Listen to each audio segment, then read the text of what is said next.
गोलू हाथी बड़े ही भारी मन से घर की तरफ लौट रहा था। भोलू बंदर डाल पर लटक कर उसे देख रहा था। आज गोलू को पेट भर खाना नहीं मिला था। उसे जोरों की भूख लगी थी, इसलिए एक बरगद के पेड़ की तरफ वो तेजी से बढ़ गया।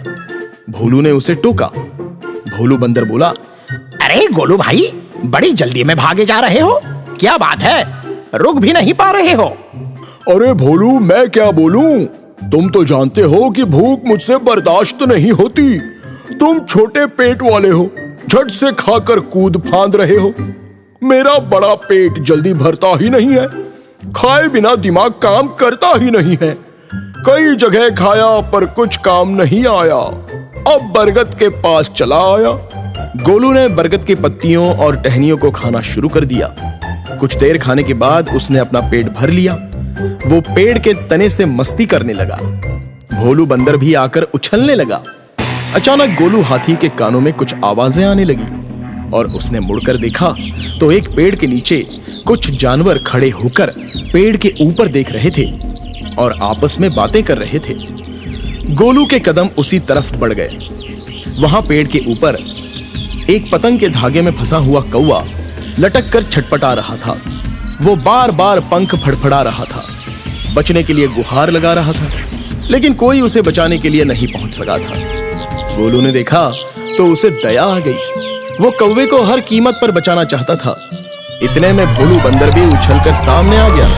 अरे कौवा भाई, तुमने ये डोर अपने पैरों में कैसे फंसाई? मैंने इस डोर को नहीं फंसाया, इस डोर ने मुझे फंसाया और लटकाया। अफसोस, अब तक किसी ने मुझे नहीं बचाया। ये कौवा बेचारा आज सुबह से इस पतंग की डोरी से फंसकर लटका हुआ है, असहाय होकर उल्टा लटका हुआ है। अब तो इसका बाहर निकलना बहुत मुश्किल है। ये बेचारा इस बंधन से बाहर निकल नहीं पाएगा और ऐसे ही भूख प्यास से मर जाएगा। भोलू बंदर पेड़ पर चढ़ गया, लेकिन कौवे के पास तक पहुंचने में खतरा था। उसने अंदाजा लगा लिया था कि पतली डाली पर चढ़ना यानी खतरे को मोल लेना है। वो मांझे की तरफ बढ़ रहा था कि उसके पैर में चोट आ गई। अब गोलू हाथी की बारी थी। उसकी पूरी तैयारी थी। गोलू ने सुंड को ऊपर उठाया, लेकिन कौवे को छू ही नहीं पाया। कई जानवर गोलू के प्रयास को बड़े ध्यान से देख रहे थे। अरे अब तो गोलू भैया की सूंड भी नहीं पहुंच पा रही है। ध्यान से देखिए, कौवे की हालत बिगड़ती जा रही है। अब की बार गोलू ने अपने अगले दोनों पैर उठाकर पेड़ पर जमा दिए। उसकी ऊंचाई बढ़ गई और उसने अपना सुंड उठा दिया, कौवे तक पहुंचा दिया। डोर को तोड़कर कौवे को बचा लिया। सभी प्राणी प्रसन्न हो गए। कौवे ने गोलू को बहुत बहुत धन्यवाद दिया। अरे वाह गोलू, अंततः तुमने इस कौवे को बचाकर ही दम लिया। अरे तुम्हारे सुंड में तो चोट लग गई, खून भी बह रहा है। गोलू बोला, मुझे चोट के दर्द की तनिक भी परवाह नहीं है। सबसे बड़ी खुशी तो इस कौवे को बचाने में हुई है। कौवा गोलू के सुंड के जख्म के पास चोंच ले गया और जैसे जादू हो गया, गोलू का जख्म और दर्द दोनों भाग गए। अरे अब मुझे कोई दर्द नहीं हो रहा है। ये तो सचमुच कमाल हो गया। कौवे राजा, तुम तो जादूगर निकले। मेरे जख्म को ठीक कर दिया। तुम्हारे अंदर जब जादू है तब तुम क्यों खुद फंस कर लटके रहे? कौवा बोला, देखो हाथी भैया, जिस परी ने मुझे यह शक्ति दी है, उसने मुझसे कहा था इसके दम पर दूसरों की भलाई करना, अपने लाभ के लिए कभी प्रयत्न मत करना। मुझे बचाने के लिए तो भगवान ने आपको फरिश्ता बनाकर भेज दिया। गोलू बोला, मैंने अपना काम किया है। तुम्हें बचाने के बाद मुझे बड़े आनंद की अनुभूति हुई है। आपके परिवार में कौन कौन है? मैं तो अब तक अकेला ही था। मैं चाहता हूँ तुम भी मुझसे जुड़ जाओ, मेरे मित्र बन जाओ। कौवा बोला, हाँ हाँ, क्यों नहीं। अब तो मैं आपसे हमेशा के लिए जुड़ गया हूँ। आज से आपकी और मेरी पक्की दोस्ती। अच्छा यह बताइए कि आज आप कहाँ गए थे? ऐसा है दोस्त, मेरा पेट जितना बड़ा है, भूख उससे भी बड़ी है। मुझे खाने में बड़ी देर लग जाती है। पेट नहीं भरता तो बुद्धि डगमगाती है। पेट भरने के बाद हालत समझ आती है। तुम मुझे एक बड़ा पेटू कह सकते हो। मेरे होते हुए मेरा दोस्त भूखा कैसे रह सकता है? तुमने मुझे बचाने के लिए बड़ी मेहनत की है। अब तो खाना भी हजम हो गया होगा। चलो पेट पूजा हो जाए। कौवे ने अपनी चोंच उठाई और हवा में देखा, और जैसे ही सर नीचे किया, पूरा भोजन का भंडार सामने सज गया। गोलू सब आंख फाड़ कर देखता रह गया। दोनों प्रेम से खाने लगे। कौवे का पेट भर गया और गोलू ने खाना बंद नहीं किया। खाता रहा, खाता रहा। मेरे दोस्त, तुम यहीं रुको, मैं जल्द ही लौटूंगा। कौवा उड़ता चला गया। गोलू ने आज अपने जीवन में ये नया जादू देखा था। इतना स्वादिष्ट भोजन भी पहली बार ही किया था। एक दिन शिकारियों द्वारा बनाए हुए गड्ढे में गोलू हाथी फंस गया और उसमें से निकलने का कोई भी रास्ता उसे नजर नहीं आ रहा था। वो जोर जोर से चिल्लाता रहा, लेकिन उसकी मदद के लिए कोई नहीं आया। बहुत देर हो चुकी थी। वो जान गया था कि अब अपना बचना मुश्किल है। असहाय होकर वो वहीं पर बैठ गया और अपने दोस्त कौवे को याद करने लगा। कुछ देर के बाद उसका दोस्त कौवा आकाश में उड़ता हुआ दिखाई दिया। गोलू उसे देखकर बहुत ही खुश हो गया। वो जान गया कि अब उसका दोस्त उसे बचा लेगा। उसने सूंड उठाकर कौवे को पुकारा, लेकिन उसकी आवाज वहां तक पहुंच ही नहीं पाई। कौवा उड़ते हुए आगे निकल गया। गोलू का मन भर आया। उसकी आशाओं के रंगीन महल टूटकर चकनाचूर हो गए। अचानक उसका दोस्त कौवा आकर गोलू के सर पर मंडराने लगा। उसने अपने दोस्त गोलू को असहाय हाल में देखा तो उसके करीब आ गया। मेरे प्यारे दोस्त गोलू, आप चिंता मत करो, देखो मैं आ गया हूँ। कौवे ने चोंच ऊपर की और फिर सर नीचे कर लिया। उसने अपनी जादू से गोलू को ऊपर लाया। इस तरह से कौवे की जादूगरी से उसका दोस्त गोलू सुरक्षित बच गया। इसके बाद गोलू और उसका दोस्त कौवा एक साथ खुशी खुशी रहने लगे। एक शहर में आलोकनाथ और उद्यांत नाम के 2 ब्राह्मण पुत्र रहते थे। एक गरीब था तो दूसरा अमीर। दोनों पड़ोसी थे। गरीब ब्राह्मण की पत्नी उसे रोज ताने देती, झगड़ती। आपके नियम और धर्म ने हमें क्या दिया है? मुश्किल से 2 वक्त की रोटी भी नहीं जुटा पाते। उद्यांत को देखो, कितना संपन्न हो गया है वो। एक बार पूर्णिमा के दिन गरीब ब्राह्मण पुत्र आलोकनाथ अपनी पत्नी के रोज रोज के झगड़ों से परेशान होकर जंगल की ओर चल पड़ता है, ये सोचकर कि जंगल में शेर या कोई जानवर उसे मारकर खा जाएगा। उस जीव का पेट भर जाएगा और मरने से वो अपनी पत्नी के रोज रोज की झिक-झिक से मुक्त हो जाएगा। जंगल में जाते ही उसे एक गुफा नजर आती है। वो गुफा की तरफ जाता है। गुफा में एक खूंखार शेर सोया होता है और शेर की नींद में विघ्न न पड़े इसके लिए पहरेदार हंस का पहरा होता है। हंस जब दूर से ब्राह्मण पुत्र को आते हुए देखता है तो सोचता है, ये ब्राह्मण आएगा और शेर जागेगा और इसे मारकर खा जाएगा। पूर्णिमा के दिन मुझे पाप लगेगा, इसे अब बचाऊं कैसे? उसे एक उपाय सूझता है और वो शेर के भाग्य की तारीफ करता है। ओ जंगल के राजा, उठो जागो, आज आपका भाग्य उदय हो गया है। पूर्णिमा के दिन खुद विप्रदेव आपके घर पधारे हैं। जल्दी उठे, इनका दर्शन करे, आशीर्वाद ले और इन्हें दक्षिणा देकर रवाना करे। आपका मोक्ष हो जाएगा। ये दिन दोबारा आपकी जिंदगी में शायद ही कभी आए। आपको पशु योनि से मुक्ति मिल जाएगी, मुझे भी पुण्य का लाभ मिलेगा। शेर दहाड़ कर उठता है। हंस की बात उसे सही लगती है और पहले से शिकार किए हुए मनुष्यों के गहने उसके पास थे। वे सब के सब उस आलोकनाथ ब्राह्मण के पैरों में रखकर शीश नवाता है, जीभ से उसके पैर चाटता है। इसके बाद हंस ब्राह्मण को इशारा करता है, हे विप्रदेव, ये सब गहने उठाओ और जितना जल्दी हो सके वापस अपने घर चले जाओ। ये शेर है, कब इसका मन बदल जाए। ब्राह्मण बात समझता है और घर लौट जाता है। उसके पड़ोसी अमीर ब्राह्मण की पत्नी को जब सब पता चलता है तो वो भी अपने पति को जबरदस्ती अगली पूर्णिमा को जंगल में उसी शेर की गुफा की ओर भेज देती है। अब शेर का पहरेदार बदल जाता है। नया पहरेदार होता है कौवा। जैसे कौवे की प्रवृत्ति होती है, वो मन में सोचता है, बढ़िया है, ब्राह्मण आया, शेर को जगाओ। शेर की नींद में खलल पड़ेगा तो गुस्सा आएगा। ब्राह्मण को मारेगा तो कुछ मेरे भी हाथ लगेगा, मेरा पेट भर जाएगा।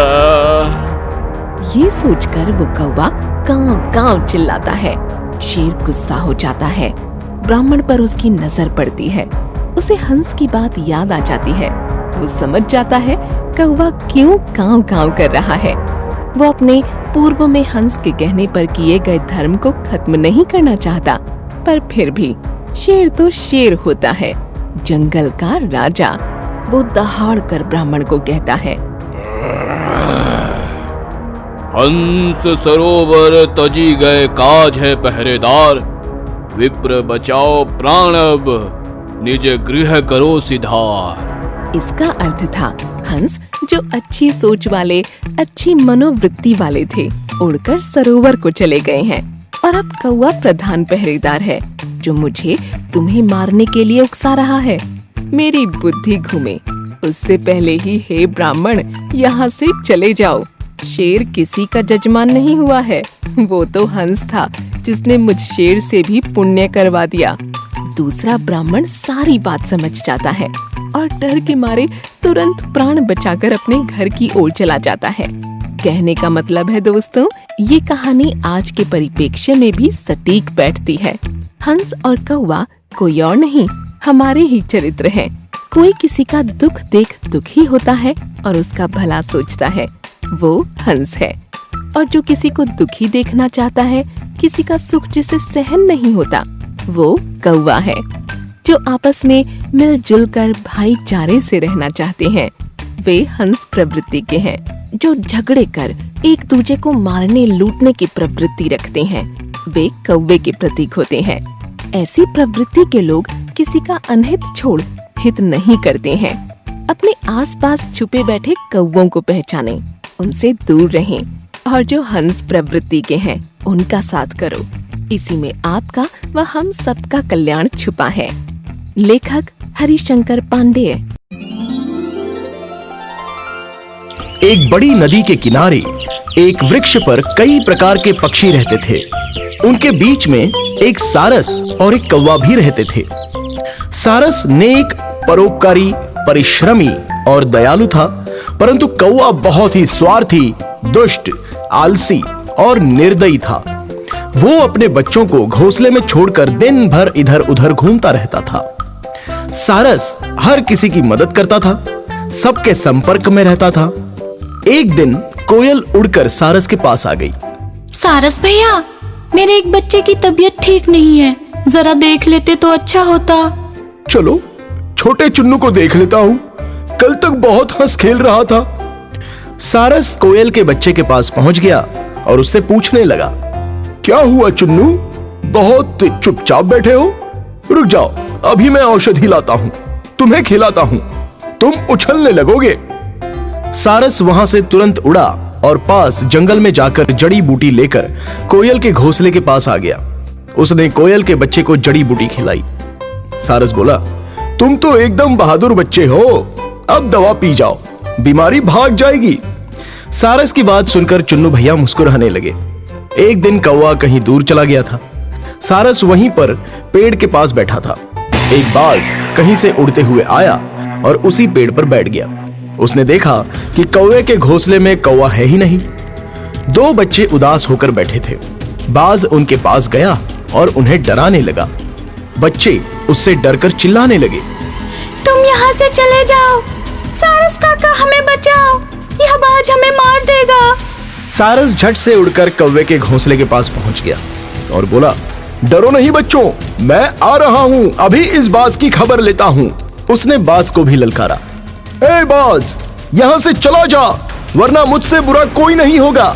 हे सारस, तू दूसरों के बच्चों के लिए मुझसे दुश्मनी मत ले, बीच में मत आ। यहाँ हम सारे पंछी एक परिवार की तरह रहते हैं, एक दूसरे के साथ सुख दुख साझा करते हैं। कोई भी बाहरी पंछी हमारी एकता को भंग नहीं कर सकता। बाज ने जब सारस के तीखे तेवर देखे तो भागने में ही भलाई समझी। दोनों बच्चे उसे उड़कर जाते हुए देखकर बहुत ही खुश हो गए। इतने में तेज तूफान आ गया और कुछ देर में पानी बरसने लगा। सब पक्षी अपने अपने घोंसले में छिप गए। कौवा अभी भी नहीं आया था। उसके बच्चे फिर डरने लगे। बरसात तेज हो चुकी थी। कौवा का घोंसला सही स्थान पर ना होने के कारण उस पर बरसात का पानी टपक रहा था। दोनों बच्चे ठंड से ठिठुर गए थे। सारस को उनकी चिंता हो रही थी। वो उड़कर कौवे के घोंसले के पास पहुंच गया। कौवे का बच्चा बोला, काका, टपकते पानी और बौछार से हम भीग रहे हैं, हमें ठंड भी लग रही है। सारस बोला, बच्चों फिक्र मत करो, मैं आ गया हूं, सब ठीक हो जाएगा। सारस ने कौवे के घोंसले को सही किया और उसके ऊपर पेड़ की डाल पर कुछ बड़े पत्ते भी रख दिए। इस तरह से दोनों बच्चों की बरसात से पूरी तरह से सुरक्षा हो गई और इसके बाद सारस वहां से चला गया। कुछ देर के बाद कौवा आ गया। कौवे के बच्चे ने सारी बात बताई। कौवा भाई, बड़ी देर के बाद आए आप, क्या आपको अपने बच्चों की फिक्र नहीं है? मैं अपने बच्चों का पूरा ख्याल रखता हूँ, मुझे सिखाओ मत। मैं सभी पक्षियों में सबसे ज्यादा चालाक हूँ। मैं जानता हूं कि आप बुद्धिमान हैं, चालाक हैं, लेकिन मैं आपके बच्चों के भले के लिए ही तो कह रहा हूं। मैं अपने बच्चों के भले के बारे में तुमसे ज्यादा सोचता हूँ। कौवे की यह बात सुनकर सारस शांत हो गया। एक कोयल उसके पास उड़कर आई। सारस भाई, आप कितने नेक हैं। आपने कौवे की भले की बात कही, लेकिन वह दुष्ट आपका ही अपमान करता रहा। इस दुष्ट को समझाना व्यर्थ है। मैंने अपना काम किया और उसने उसका काम किया। भगवान उसे अच्छी बुद्धि दे। सभी पक्षी सारस के गुणों के कारण उसका बहुत सम्मान करते थे। कौवे का स्वभाव सभी जानते थे, इसलिए उससे कोई ज्यादा संबंध नहीं रखता था। सभी पक्षी सारस को बहुत आदर भाव से बुलाते थे। कौवे को सारस से बड़ी जलन होने लगी। जेठ महीने की दोपहरी में गर्मी बहुत अधिक बढ़ गई थी। एक गोरिल्ला थका हारा आया और उसी पेड़ के नीचे बैठ गया। उसने कुछ फल भी खाए और आराम करने के लिए उस विशाल वृक्ष के नीचे आकर लेट गया। सारस ने देखा कि तेज धूप पेड़ से छनकर सीधे उस गोरिल्ले के मुंह पर पड़ रही थी। सारस ने अपने मन में सोचा कि ये कड़ी धूप इस गोरिल्ले की नींद में विघ्न डाल सकती है। बेचारा थका हारा सोया हुआ है, इसलिए मुझे इसकी मदद करनी चाहिए। सारस को एक तरकीब सूझी और वो पेड़ की डाल पर चढ़ गया। वो उस स्थान पर बैठ गया जहां से धूप पत्तियों के बीच से गोरिल्ले के मुंह पर आ रही थी। सारस ने अपने दोनों पंख फैला लिए और धूप को गोरिल्ले तक पहुंचने से रोक दिया। गोरिल्ला बड़े आराम से सो रहा था और सारस पंख फैलाए उसकी सुरक्षा कर रहा था। कौवा कहीं से भटकते हुए वहां पर पहुंच गया। उसने जब यह दृश्य देखा तो उसके शैतानी दिमाग में एक विचार आ गया। वो सोचने लगा कि ये सारस हमेशा अच्छा पक्षी बना रहता है, आज मैं कुछ ऐसा करूं कि इसका बेड़ा गर्क हो जाए। कौवा उड़ा और उसने जाकर गोरिल्ले के मुख पर बीट करके उड़ गया। गोरिल्ला नींद से जाग उठा। अपने मुख की दुर्दशा देखकर वो गुस्से से लाल हो गया। अरे किस दुष्ट पक्षी ने ऐसी हरकत की? अगर वो मेरे हाथ लग गया तो आज उसकी खैर नहीं। गोरिल्ले ने पेड़ के ऊपर नजर दौड़ाई। सारस पंख फैलाए हुए बैठा था। गोरिल्ले ने सोचा कि यह करतूत इसी सारस की है। गोरिल्ला पेड़ पर चढ़ा और उसने सारस का गला पकड़कर उसे दबोच लिया। सारस कुछ बोल भी नहीं पा रहा था। आज मैं तुझे खत्म कर दूंगा। कोयल ने जब यह दृश्य देखा तो वो झट से उड़कर आ गई। गोरिल्ला भाई रुक जाओ, सारस निर्दोष है। एक दुष्ट कौवे ने आपके मुंह पे बीट की है। यहाँ तो बेचारा आपको धूप से बचा रहा था। आपके चेहरे पे धूप ना आए इसलिए पंख फैला के बैठा था। गोरिल्ले ने झट से सारस की गर्दन छोड़ दी।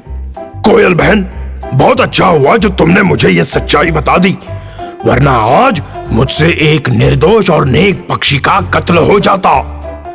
हे सारस भाई, मुझे क्षमा कर दो।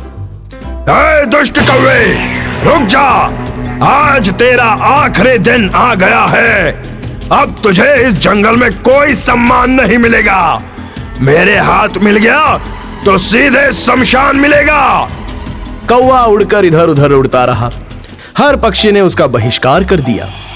सज्जन कभी अपनी सज्जनता नहीं छोड़ते और दुष्ट अपनी गंदी करतूतों से कभी बाज नहीं आते। सज्जन व्यक्ति को अपने व्यवहार और कर्म से समाज में सम्मान और यश मिलता है और दुष्ट से सभी घृणा करते हैं।